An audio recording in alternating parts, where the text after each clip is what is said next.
First thing I want to do is give credit to Tulsa. Played a really good game. Obviously shot the ball and made some timely shots.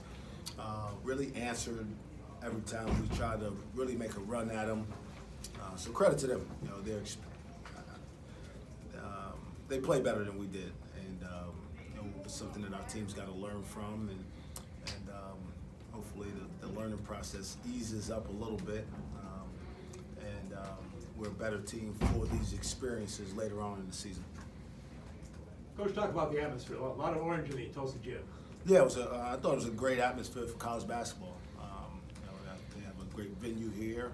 I think it's the perfect size for college basketball, really at any level, because you can really get a really good, you know, vibe in the building, even when it's not totally full. I don't know what the numbers were, but you felt the energy in there. But certainly, thank you to our fans who traveled wherever they were from. A lot of them are right here in town. But the people who came to see us play tonight, sorry for them that we couldn't pull out the win.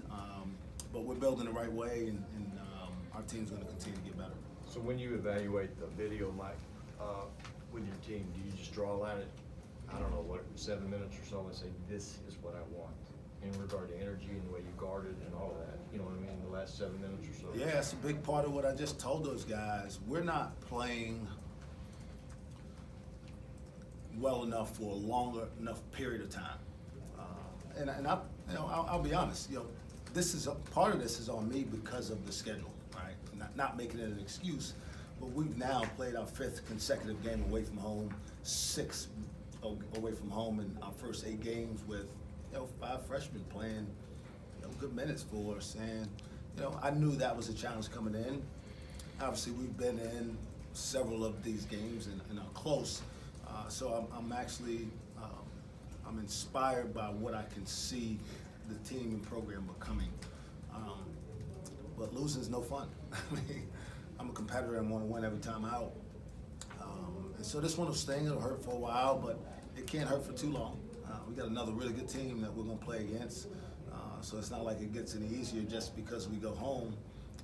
In fact, the game will probably be even more challenging because psychologically now, where our young kids might be, we'll have to do a good job as a staff getting them to turn the page. Mike, the free throw shooting woes, you've kind of talked about it before. Is it surprising at nearing the 10 game point of the season that your team is still struggling to shoot free throws at this clip? I mean, somewhat. Again, I have to go back and try to figure out, you know, where that's happening. We've got some really good shooters, and again, we've shot well in some games, and you know, obviously the last 2 we haven't, and obviously they've been close games, and you certainly can point to that as a factor and what happened in the outcome. So yeah, we'll have to figure out a way to be better there, but I still believe in those kids. I know they're good shooters. I watch them make them in practice every day, and I know they work on them when we're not around. I hope it's not something that they're starting to question themselves, but I know when people start talking about it, it becomes even more of a psychological disadvantage. So I want to just continue to encourage those kids that we believe in what they're doing.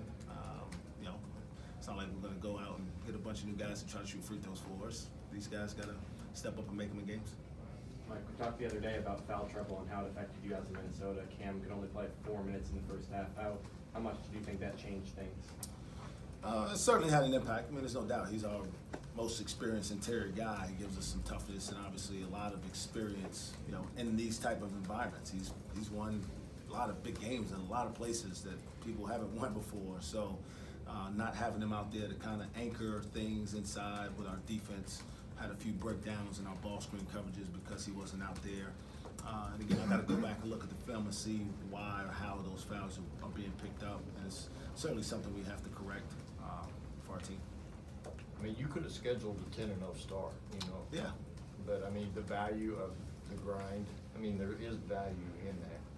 Yeah. I mean, you know. I'll say this. I don't have any, I have no desire to be the all-time winningest coach anywhere. It's not part of my motivation. I didn't get in this to do that. Hall of Fames and all that stuff I'm here to try to make kids better. And they get better from a basketball standpoint by playing against good competition. It doesn't look good when you're 4-4 instead of 7-1 or 8-0, but I think that once we turn the calendar and our team has gone through these things, that we'll have a better opportunity to have success later on in the season.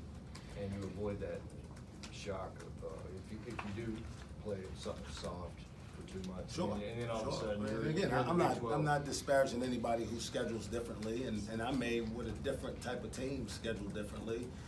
But I didn't want a bunch of freshmen to go into, Manhattan, Kansas in January and be like, uh-oh, where do these big athletic bodies come from? And, an atmosphere and, people booing us and all that stuff. So, again, I knew the challenges going in, and that's my responsibility to get the kids ready to play these games.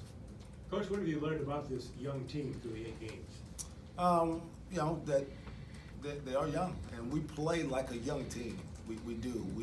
We play in big ups and downs, and we're not able right now to maintain fundamentally sound basketball. We have untimely turnovers. We have untimely fouls. That's a direct sign. I didn't look at it until after I think the tournament in Orlando, but we were turning the ball over at a fairly high rate, and I looked, and we're like 308th in experience or something like that, and we're like 270 something in turnover percentage, and those two things are related. But that's who we are. What I told our guys is we're not going to be able to change the experience number. That number is going to be what it is all year. We're not going to all of a sudden at some trade deadline or go pick up a couple of older vets and figure out how to take care of the ball better. The kids we have to get better, and it's on our staff to make them better and help them play better basketball as the season goes along. You mentioned how with the free throw troubles, it's important for them to not lose their confidence. What do you do in a practice after this to kind of keep them motivated and not listen to outside noise? I can't control the outside noise. I can just control the message internally, and the message is, we believe in them. Again, in practice, you've been there. We put them on the line, and I'm not sure there are 5 teams in the country that shoot more free throws in practice than we do. We literally shoot them probably at 4 or 5 different parts of practice every day. We always shoot them at the end when they're tired. We shoot them some in the middle. We shoot several at the beginning of practice. We put them in different situations, and there's almost always some sort of punishment attached to not making them. But it's different now with people in the stands, and obviously you're down 3, and you got to make 2 to put the game to 1, and the crowd's not on your side this time. So that's the noise they have to be able to block out, not necessarily people talking about whether they can make it, but just being able to step up there and have focus enough to know that their practice gives them the opportunity to go there and have the success.